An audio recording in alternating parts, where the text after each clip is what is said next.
Hi there. Welcome to the first module in the Color Management Fundamentals course. In this module, you will gain an understanding of exactly what color management is.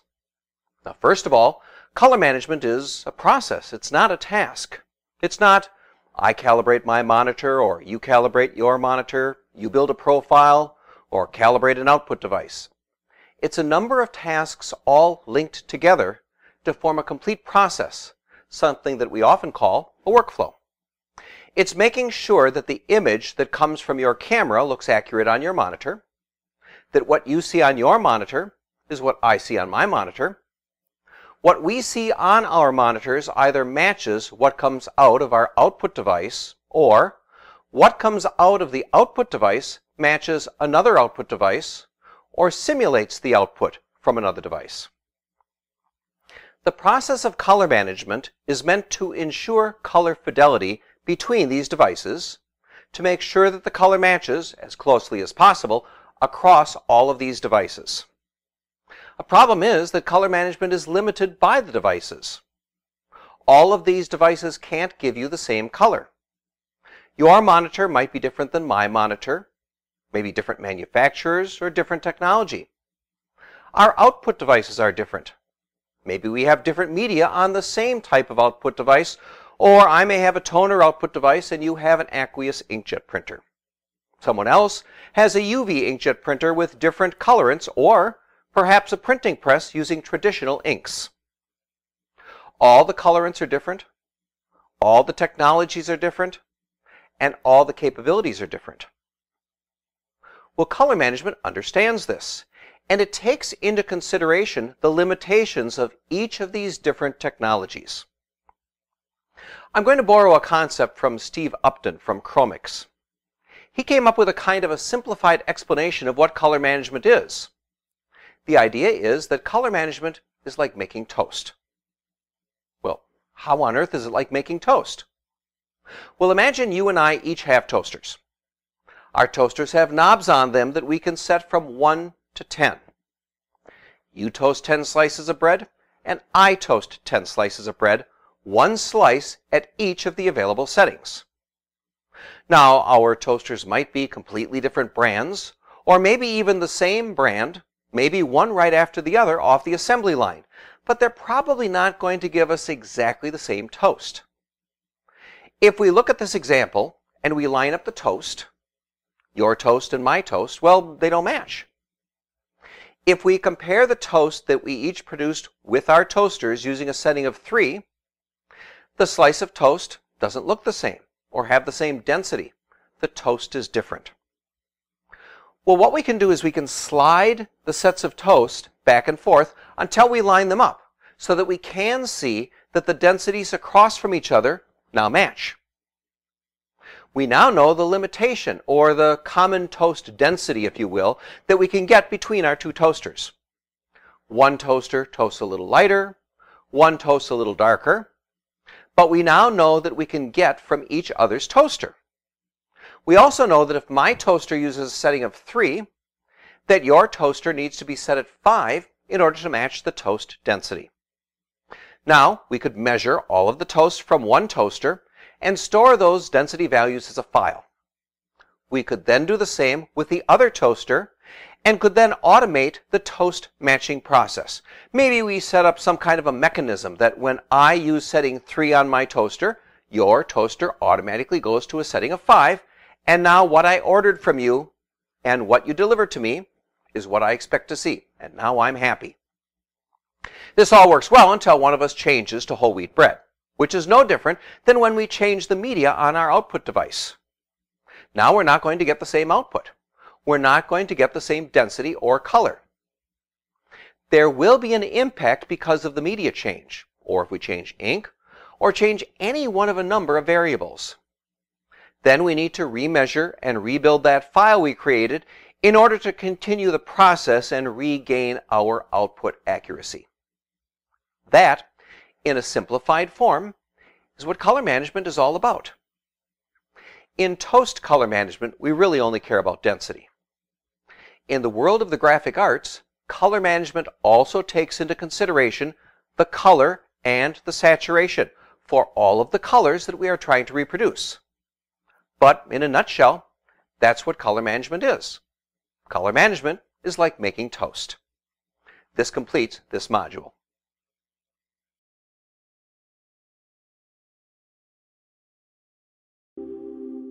When you are finished with this module, you will be able to explain how color accuracy is defined and explain how color accuracy is quantified using the term delta E. To understand color accuracy, you need to understand how color can be inaccurate. Color can be inaccurate because of an error in one, two, or in a combination of three characteristics. The first is an error in luminance or lightness. This is likely the easiest to understand. Looking at an image in Adobe Photoshop, you can take the lightness slider and move it to the right or to the left, and the entire image will get lighter or darker. Every pixel changes. Returning to the three-dimensional color space model from the color space and gamut module in this e-learning course, what you are doing is simply moving all these pixels higher or lower in 3D color space, making them lighter or darker. The second reason a color can be inaccurate is because there is an error in chroma or saturation. Back to Photoshop, if you move the saturation slider to the right, saturation increases and colors become more vibrant. If you move the slider to the left, then colors will become more neutral or gray in color. Here, you are moving all the pixels towards the outside of color space, where saturated colors live, or toward the center of color space, where the grayscale lives. The final reason for color inaccuracy is caused by an error in hue. This is much like looking at a box of crayons and selecting the wrong crayon out of the box. It's the easiest error for most people to detect. Your client might say, "That is the wrong color. It is supposed to be powder blue, or robin's egg blue, or a true blue, and it is a sky blue." Once again, look at an image in Photoshop. Hue is a little different because what you're doing when you move the hue slider is that you are rotating each of these colors around the center axis in the 3D color space. Remember, you saw that a color can be considered to have a direction in the last module, where you have yellow in one direction and blue in a different direction. When you move the slider, everything rotates around the central axis. Notice in the image that if you move the slider all the way to the left, and then move the slider all the way to the right, the color in the image is the same. That's because you moved all these pixels around 360 degrees, returning them all to their original starting point. As explained earlier, an error in color can be caused because of an error in any one or any combination of these three variables. When the color is not correct, when there is an error, the error can be measured. To do this, you will use a device called a spectrophotometer. This device will be explored in a future module, but a simple explanation is that you can use it to measure the color. When a color is measured, this device tells you the LAB value of that color. It will essentially tell you where the color is in 3D color space. You can then examine the measurement of a second color, perhaps a reference color, and determine where that color is in color space. Likely, those are going to be two different locations. The farther apart those two locations are from each other, the larger the color difference. If the colors are very close to each other, they may be close enough that you don't see the color difference or the color error. You can assign a numerical value to the error by calculating what is referred to as a delta E value. You could use this very complex formula to perform the calculation, but luckily, your software can do this for you. You will not need to go through this complex formula every time you want to determine what the delta E is. In determining delta E, the calculation will give you a numerical value. In the graphic arts industry, the most often stated threshold for accurate color is 1.0. If the color difference is above 1.0, a trained eye should be able to determine or detect the difference, and if it's below 1.0, a trained eye will likely not see a difference. This formula is not perfect, and you can sometimes see delta E errors that are below a value of 1.0, especially in the grayscales area. The human eye is very good at detecting that there is a color cast in neutral colors. But in other color areas, yellows and greens for example, you might need to have a delta E value that is larger than 1.0 in order to detect a visual difference. A key delta E concept is that it is the difference between two measurements. You cannot take a single color and state what the delta E value is for that color.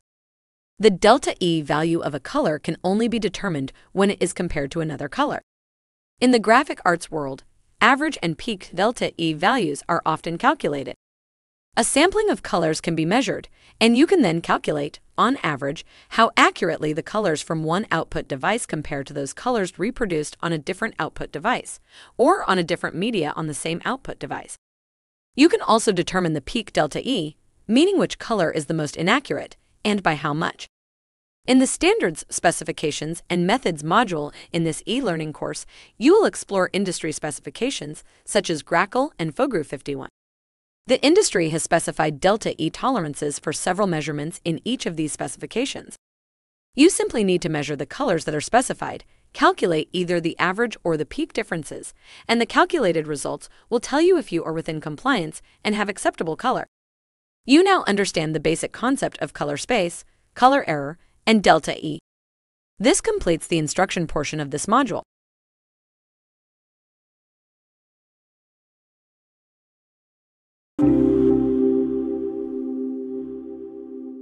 When you have completed this module, you will not only be able to explain what rendering intents and black point compensation are, but you will be able to select the appropriate options within your software applications. Rendering intents and black point compensation must be set correctly in your creative applications and your Fiery system. If you don't set them, they will be automatically set for you, but the automatic selections may not be the best selections. To begin, imagine that this gamut represents one color space, such as your digital camera color space, and that you've captured a particular very vivid green pixel. Now look at the gamut of a second device. This might represent the capability of your output device. Notice that it has a much smaller gamut. Where does this green color exist in that output device? It doesn't. This green color is classified as out of gamut for that output device. Now what do? You likely cannot decide to not reproduce that green and just leave that area of the printed image as blank paper. Your customer will likely not be very happy if you do that. Instead, you must change the recipe of that green color. You will need to change it into a green color that you can reproduce. How that recipe is changed is defined by something called a rendering intent. A rendering intent is a mathematical formula that deals with out-of-gamut colors, so that they become in-gamut colors, colors that you can reproduce. This process of changing colors is called remapping. Look at this illustration and imagine that it is a top-down view of two three-dimensional color spaces, overlaid one on top of the other, using, for demonstration purposes, perfect spheres. Suppose that the larger color space represents an image generated using your digital camera, and that the smaller color space represents the color space of the output device that you are using to print the image. 6 pixels from your image have been plotted in the overlapping color spaces. Let's say that these are specific yellow pixels, the most saturated being a very bright, saturated yellow. Pixels 1, 2, and 3 are within both gamuts, meaning that they can be reproduced without any modification. Pixels 4, 5, and 6, however, exist in the larger gamut color space, but these same colors aren't available in the device represented by the smaller gamut. You would need to change the color specification for each of those pixels to make them reproducible. When this conversion is performed, rendering intents come into play. The first rendering intent to explore is the perceptual rendering intent, called the photographic rendering intent in some software programs. The perceptual or photographic rendering intent understands relationships between pixels. It looks at all the pixels together. In this illustration, pixel 6 is the most out-of-gamut pixel that can't be reproduced in the smaller color space. If the perceptual rendering intent is used when the file is converted into the smaller color space, pixel 6 would be moved to be the farthest out available, most vivid, most saturated yellow that you can reproduce on the output device. Pixel 5 is a little less saturated, so it will become this pixel, still a little less saturated than pixel 6. Same with pixel 4. But notice that pixel 4 is now less saturated than pixel 3, so you would also have to remap or change pixels 1, 2, and 3 to avoid adding visual artifacts into the converted image. They must move out of the way to make room for their new neighbors, pixels 4, 5, and 6. Here is the original location of the pixels. Pixels 4, 5, and 6 all move in, while 1, 2, and 3 also move in to make way for the other pixels. Here are all the pixels now remapped. The relationships have stayed the same, which is why it's called the perceptual or the photographic intent. Because you retained the relationship between the pixels, even though you have changed every single pixel in the image, you don't visually perceive the difference. The next rendering intent to explore is the colorimetric rendering intent. There are two versions of the colorimetric rendering intent, but they both work in basically the same manner. Using colorimetric, all pixels are treated independently. The system doesn't care how close any one pixel is to another pixel in color space. In this example, the system determines that pixels 1, 2, and 3 can be reproduced on the selected output device. Because of this, it does not modify them at all. Pixels 4, 5, and 6 cannot be reproduced, so they are each moved the minimum amount necessary to make them reproducible. This means that pixels 4, 5, and 6 each need to move in and will become the most saturated pixel that you can reproduce. Because these 3 pixels are in a straight line towards the center of color space, they become the same color, and any gradation, any differentiation between those pixels is lost. This can introduce banding into your image. Colorimetric is often considered the most accurate rendering intent. This is because it only remaps pixels that need to be remapped, and it moves them each individually the minimum amount needed so that they can be reproduced. That is the most accurate conversion because it introduces the least amount of change into the process. It is also the default rendering intent in most of your creative applications and your Fiery systems because not only is it the most accurate, but also if there is a problem because it is the wrong rendering intent, you will be able to see the problem. Simply look at areas of your image that contain saturated colors. Did you lose definition or detail? If you did, then you might want to perform the conversion again using the perceptual or photographic rendering intent. I said earlier that there are two different versions of the colorimetric rendering intent. They are the relative colorimetric and absolute colorimetric rendering intents. Absolute colorimetric uses the definition of the white point of the media that was used when creating the reference ICC profile and attempts to simulate that white point on the proofing media. Absolute colorimetric is traditionally only used when creating proofs. Imagine that you want to simulate the output on your printer, an image that will be printed in the newspaper. For accuracy, you will want to simulate the color and the density of the newsprint, otherwise our proof will be very inaccurate. Selecting the absolute colorimetric rendering intent will accomplish this while relative colorimetric will perform the same conversion but will not try to simulate the white point. To better understand this concept, look at this image that is opened in Photoshop to see how absolute colorimetric can impact the reproduction of the image.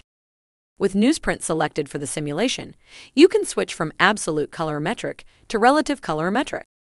You can see the simulation of the white point of the newspaper media being applied when absolute colorimetric is selected.